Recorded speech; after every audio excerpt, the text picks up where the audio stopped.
Okay, good afternoon, guys.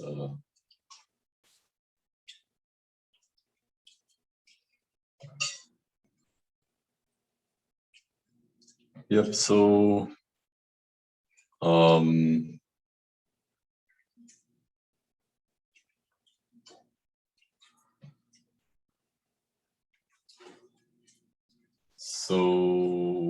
yeah, we just had the exam on Wednesday.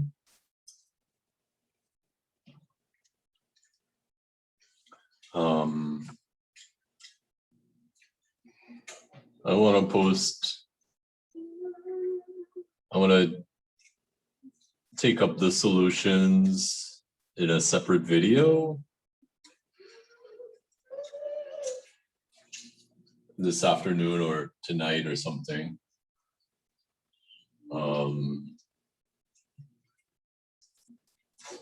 Okay. I hope that it was not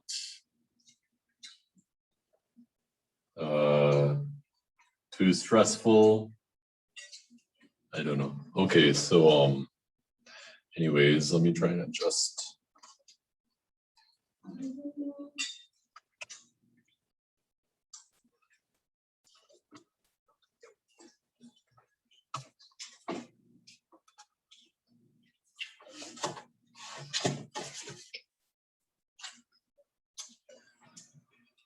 Okay, today I wanted to talk about direct products and abelian groups.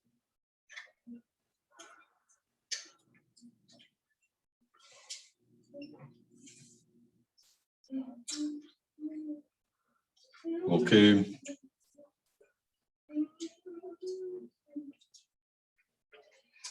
Okay, so let me just remind you of this example.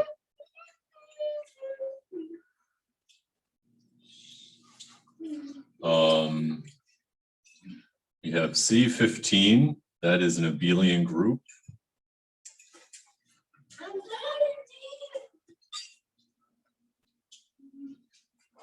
Okay, and then we also have the direct product of the abelian group C3 and C5.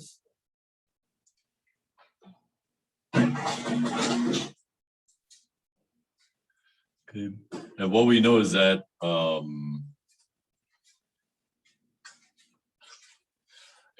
right, so let me just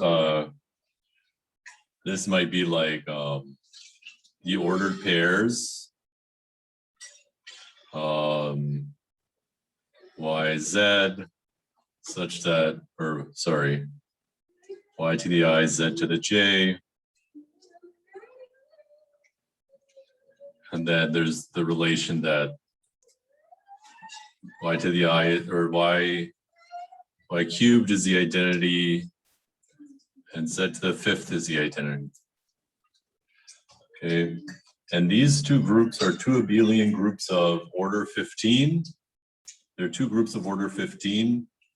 And we know that from the Celob theorems, there's only one group of order 15 up to isomorphism. So we have an isomorphism.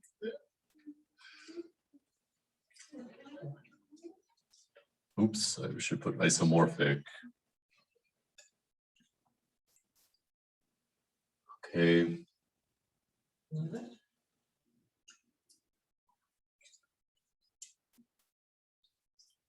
And actually, I can even tell you like a concrete isomorphism.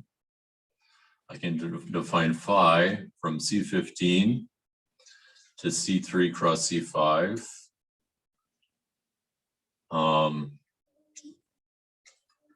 Okay, so to define an isomorphism from C15, I just have to tell you what element of C3 and C5 do I get sent to? So let's map X. Let's just map it to the element Y comma Z.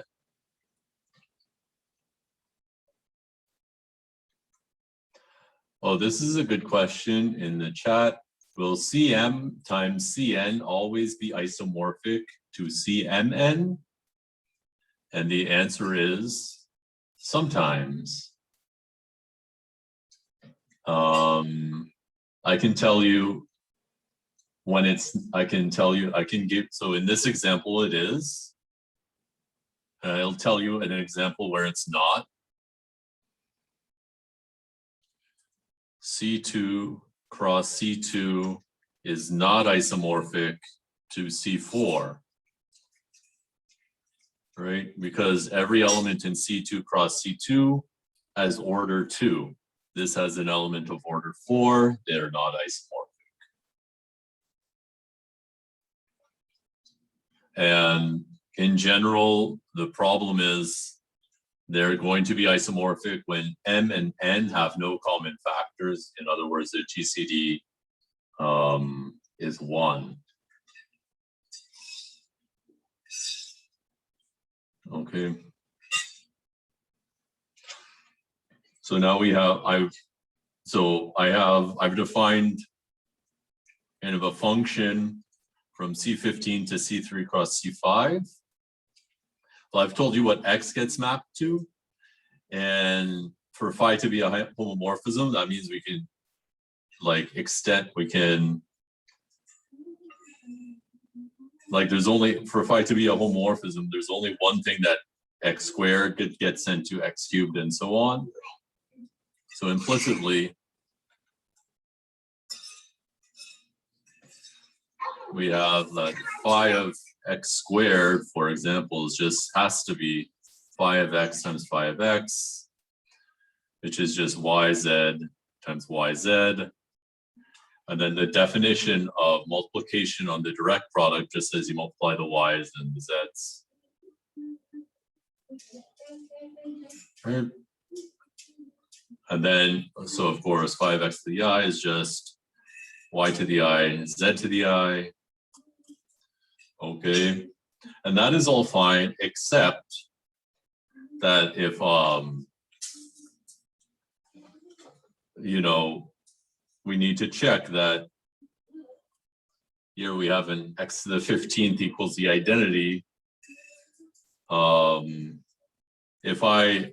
We need to check that since X to the 15th equals the identity, we need to check that phi of X to the 15th is also the identity. If it's not, we kind of have a problem. Okay, so let's just check phi of X to the 15th. Well, that's just Y to the 15th, Z to the 15th. Now in C3, Y cubed is the identity, so this is Y cubed to the 5th. And this is Z to the 5th cubed. This is the identity, this is the identity. So we get E, which is the identity in this group. Okay, so if I look at this relation, when I apply phi, I still get something that holds in C3 cross C5. So this really honestly defines a homomorphism.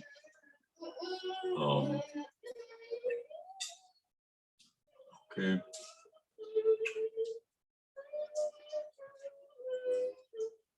Okay.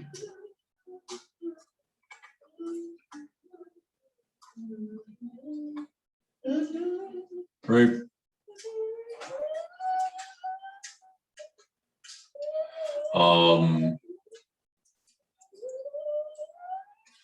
Now, as we were talking about, I think on Monday, C15 has two subgroups, like exactly two. You know, it has a cyclic group of order, subgroup of order 3 and a cyclic subgroup of order 5. Okay, so inside C15, we have the subgroup E, X cubed, X to the 6th, X to the 9th, X to the 12th. In other words, the subgroup generated by X cubed. And also we have the subgroup generated by X to the 5th, a subgroup of order 3.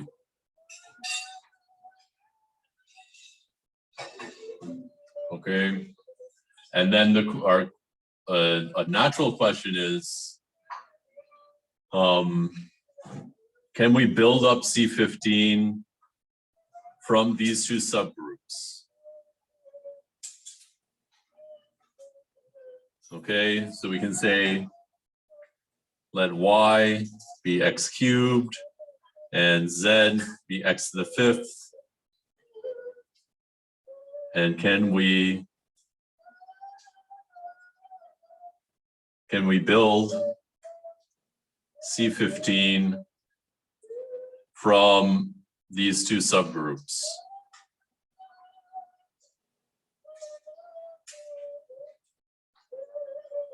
Okay, and actually the answer is yes. Okay, let's try to do it.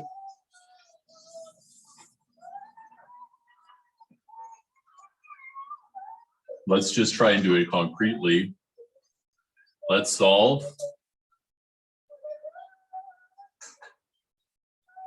x equals y to the I, z to the j. And let me remind you, I chose y to be x cubed. And z was x to the fifth.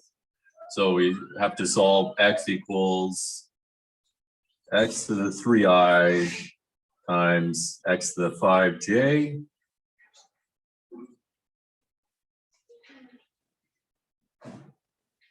In other words,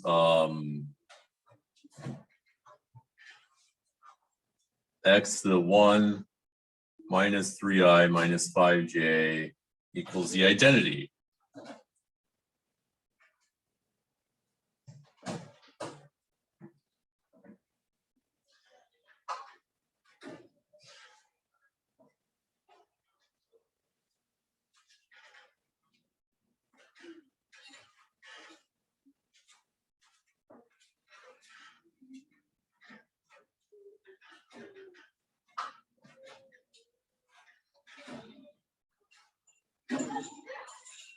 Okay.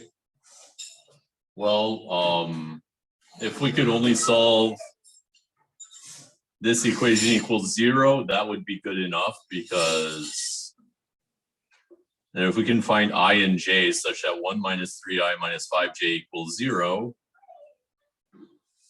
then this will be, the left-hand side will be x to the 0, which the definition for that is e. Okay.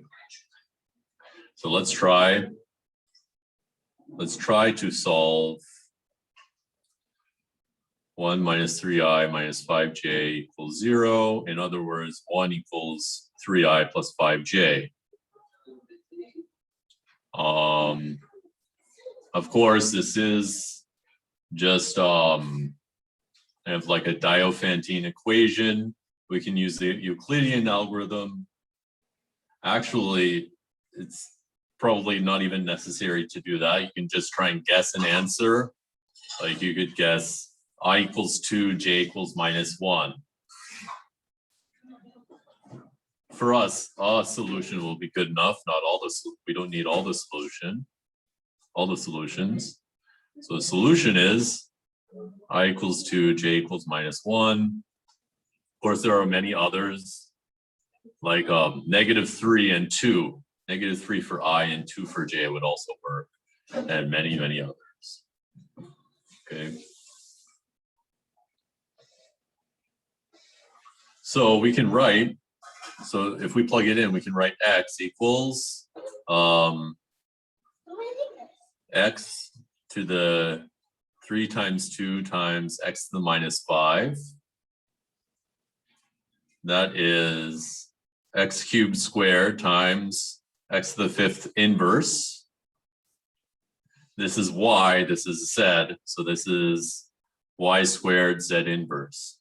So you can write x as y squared times z inverse, and in general, x to the I is just going to be y squared, y to the 2i is z to the minus I.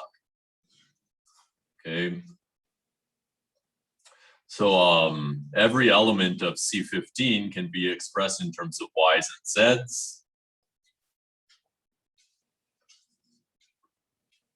Okay, so that's what we mean when we say we can build it up. We can build up the entire group C15 from this Y and this Z, right? Everything that's a power of X can be written in terms as a power of Y times a power of Z. Okay. So sitting inside a C15, we have a subgroup of order 3 and a subgroup of order 5. And from these, you get the entire group. Okay, and we just want a way to try to generalize that. Okay.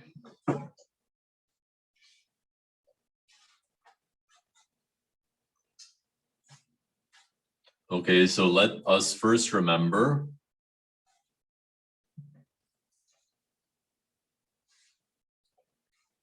recall that, so G is going to be a group, and H and K are subgroups of G. Okay, then we define H times K just to be little h times, like all the sets of products, H, little K, like that.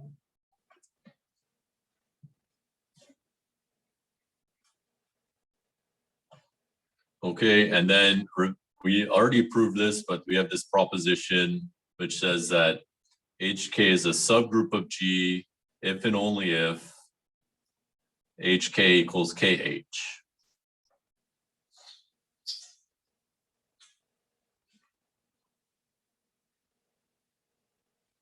Okay, so that it tells us when we have when we can take two subgroups and make a subgroup out of them. Okay, and let's just check it for these two subgroups. For H equals the subgroup generated by X cubed, and for K equals the subgroup generated by X to the fifth. So if we call X cubed Y and X to the fifth Z, like that, then HK looks like all the products Y to the I, Z to the J,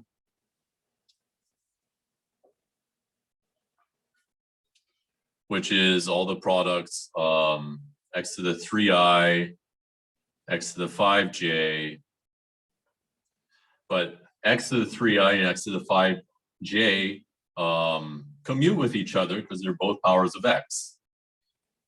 You can write this as X to the 5J, X to the 3I, and that is, so everything that is something in H times something in K can also be written as something in K times something in H.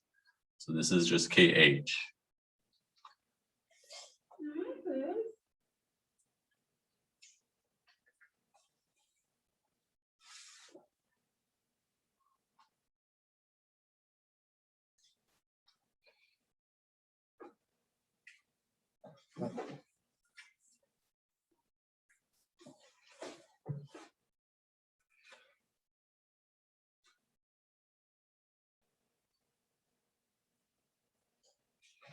Okay.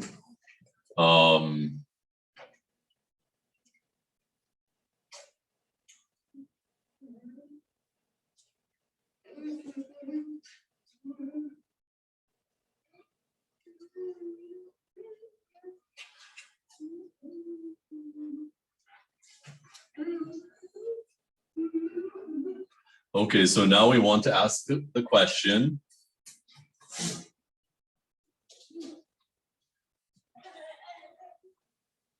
Is it possible, or when does it happen that for some H and K subgroups of G, we have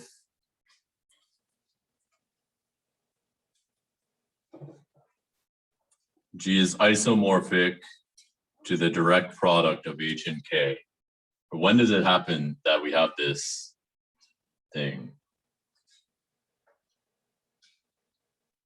So for this to happen, So this is what happens when we have C15 isomorphic to C3 times C5. And we just want to figure out when does this happen, when can this happen in general?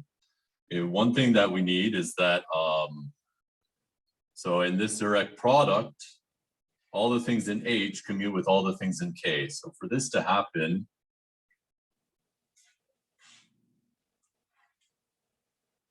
we need, one thing is that HK equals KH.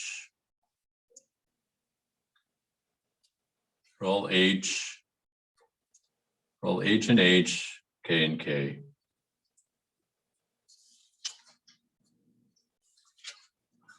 Okay, this is definitely something that happens for, this is something that happens when G is isomorphic to the direct product.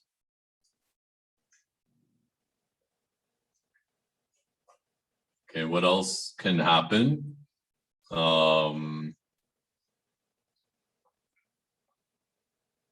Let's see, we need that HK is equal to G.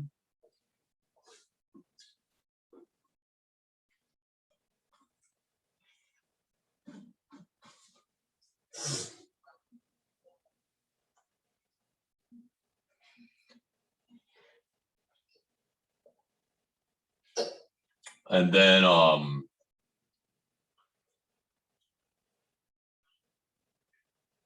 it turns out we also need another related property. We need that H intersect K is just trivial.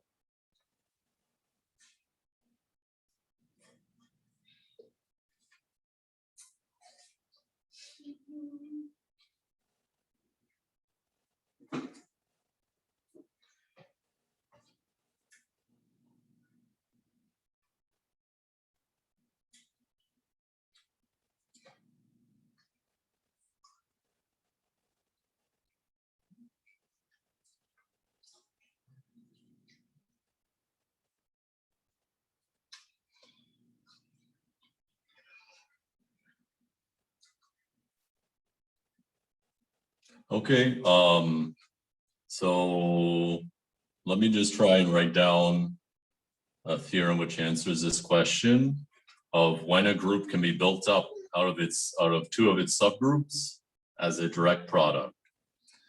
Okay, so let G be a group.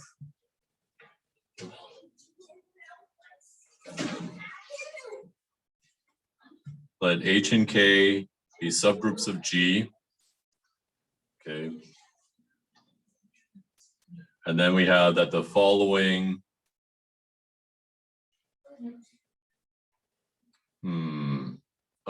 that's not good. I'll just say that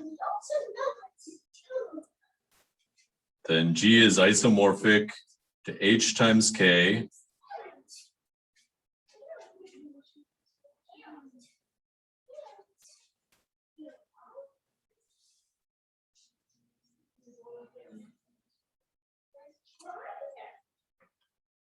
Oh, I'll say H times K is isomorphic to G under the map H comma K gets mapped to HK if and only if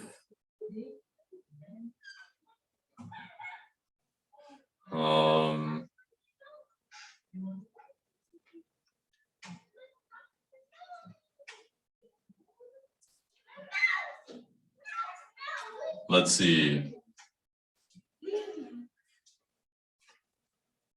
I guess for all G and G, there exists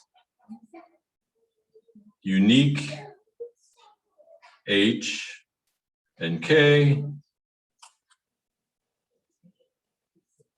with G equals H times K.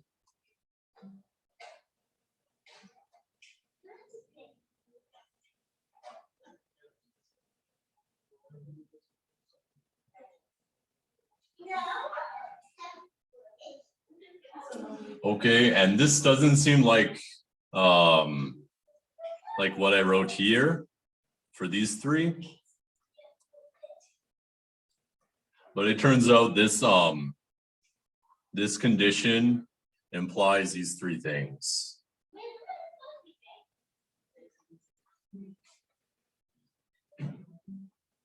Okay, and what this tells us is that kind of like,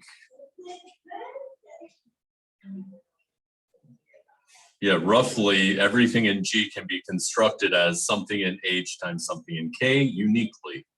Okay, that is the kind of thing we would want to prove.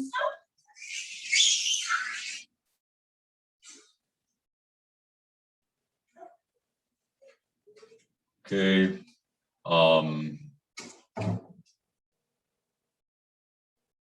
I am not going to ask you to prove this at any point, but I'll just sketch how we should do it in case you care about that kind of thing. If you don't, it's okay. Right, so first, if G is isomorphic to H times K under this map, then the fact that this map is an isomorphism will tell you that every element of G can be written uniquely as H times K. So like, assuming this to prove this is not too hard. Okay, I'll just say the forward direction is, I wouldn't say easy, but I would say straightforward.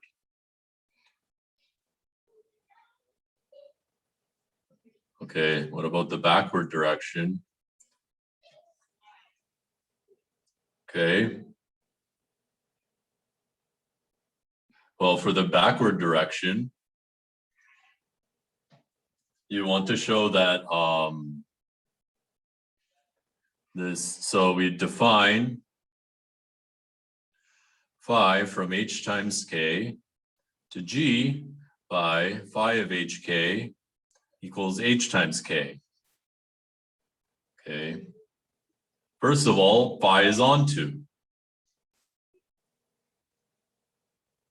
That's because of this condition. We can write any element of G as H times K. So before even knowing that phi is a homomorphism, it's just onto from our hypothesis, from this hypothesis. Okay, so it is onto. The fact that there exists unique H and K with G equals HK implies phi is 1-to-1.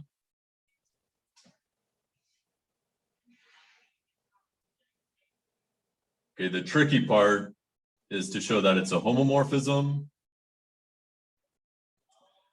It is 1-to-1 and onto for sure. We need to check, oh, is it a homomorphism or not? So let's check that it's a homomorphism. Well, I guess I don't want to check it. I want to explain how we would check it. Checking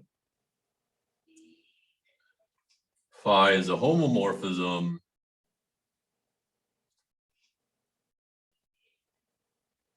means that we have to check that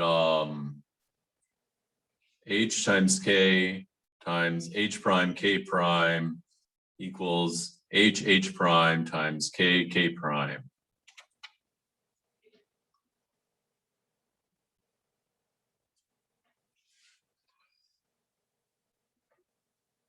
In other words, actually, as long as K H prime equals H prime K, we're okay.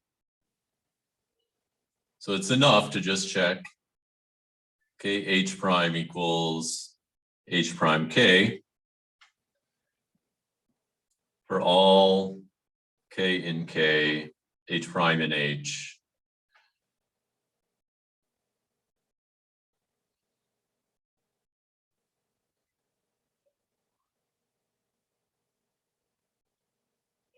Another way to write this equation is as a commutator, like this.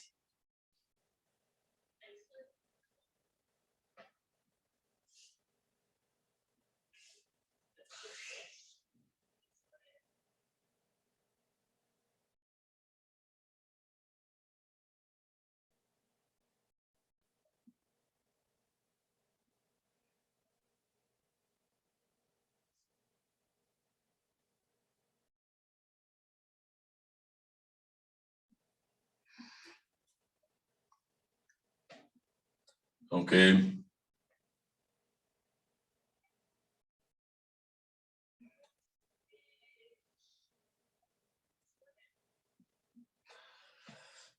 So we want to know, is this true? But okay, H prime, we can write it. KH prime is in G. So that means we can write it as something in H times something in K. So we can write it as KH prime equals H double prime K prime.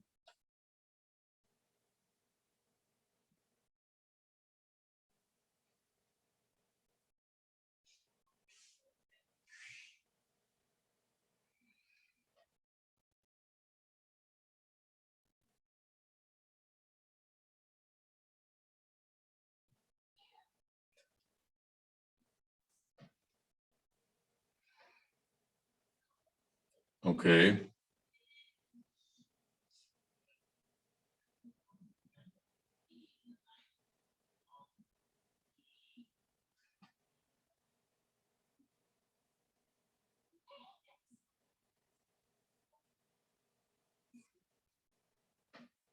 Now we want to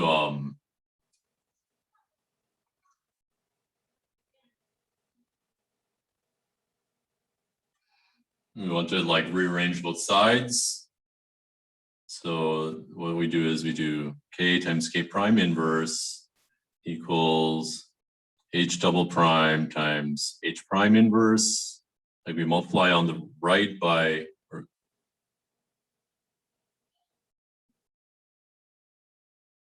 no.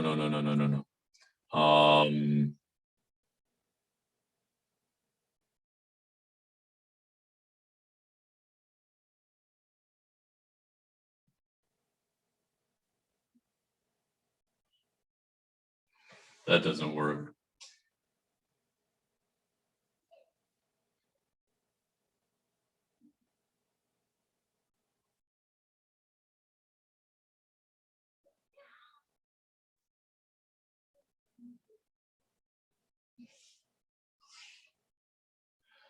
Oh yeah, so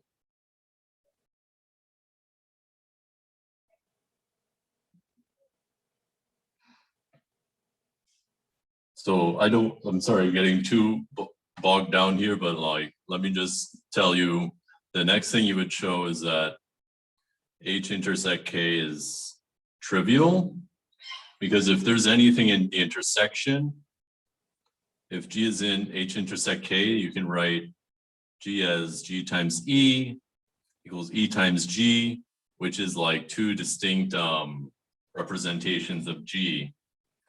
Okay, so you use a trick like that to show that H intersect K is trivial.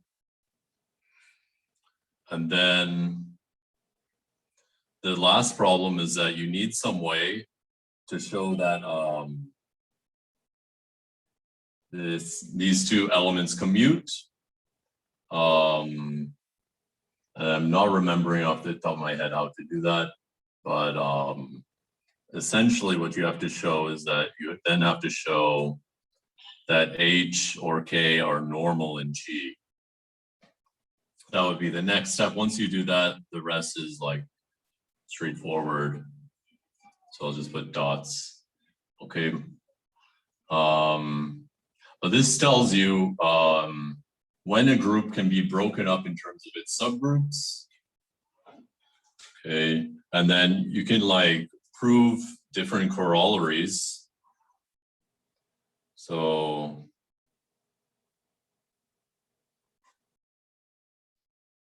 okay.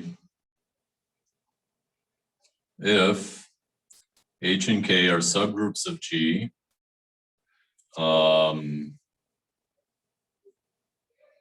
The order of H times the order of K equals the order of G.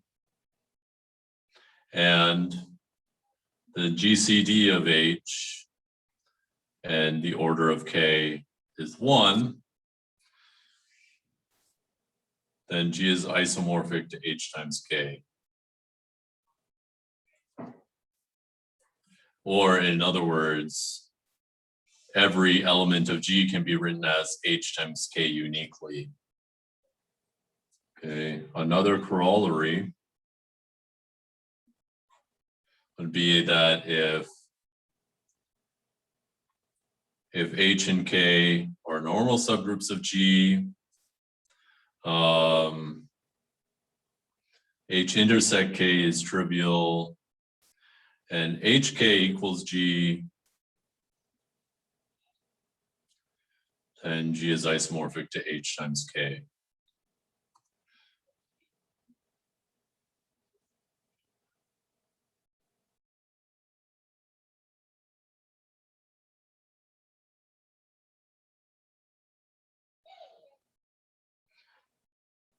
Okay.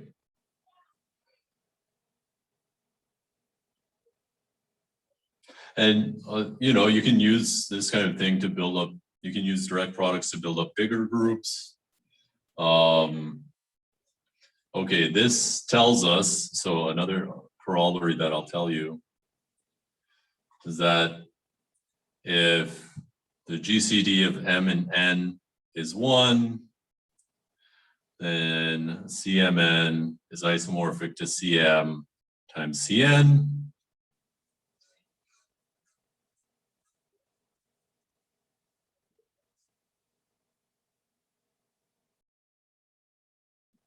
And what we would use is this one, this corollary to prove this. Okay. Okay, now let us take this like a 5-minute break. When we come back, we'll start talking about abelian groups. Basically, I want to explain kind of the general structure of abelian groups. Okay, so let's just take a 5-minute break. Okay, bye.